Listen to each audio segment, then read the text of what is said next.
We are given a list with an equal number of positive and negative values, and we want to rearrange it so the signs alternate, starting with a positive. The positives keep their order among themselves, and so do the negatives. 3, 1, minus 2, minus 5, 2, minus 4 becomes 3, minus 2, 1, minus 5, 2, minus 4. The positions tell us exactly where each value goes. Positives belong at the even indices, 0, 2, 4, and negatives at the odd indices, 1, 3, 5. So we keep 2 writing pointers, one for even slots and one for odd slots, both stepping by 2.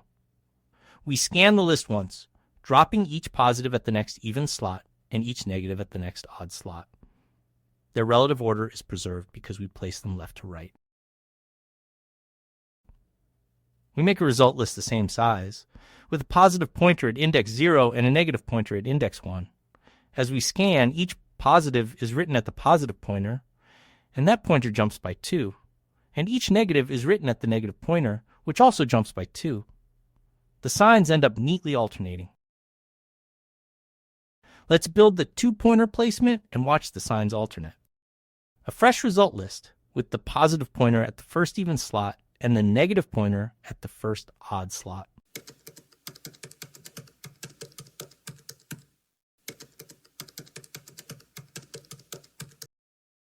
Each positive value drops into the next even slot, and the pointer jumps 2 ahead.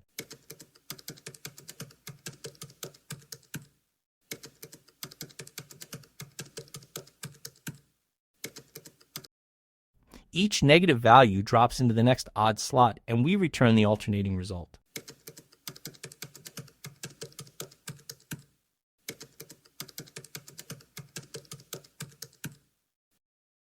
Now, let's test it and hit run.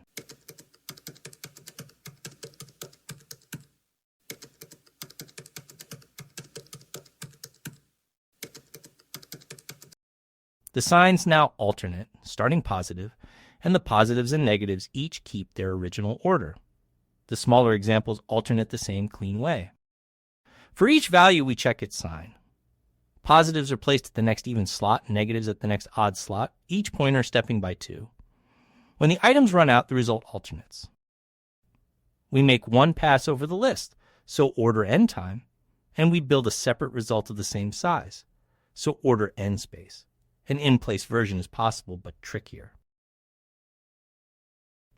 This clean version assumes the positives and negatives come in equal numbers. Start the even pointer at 0 and the odd pointer at 1, each moving by 2.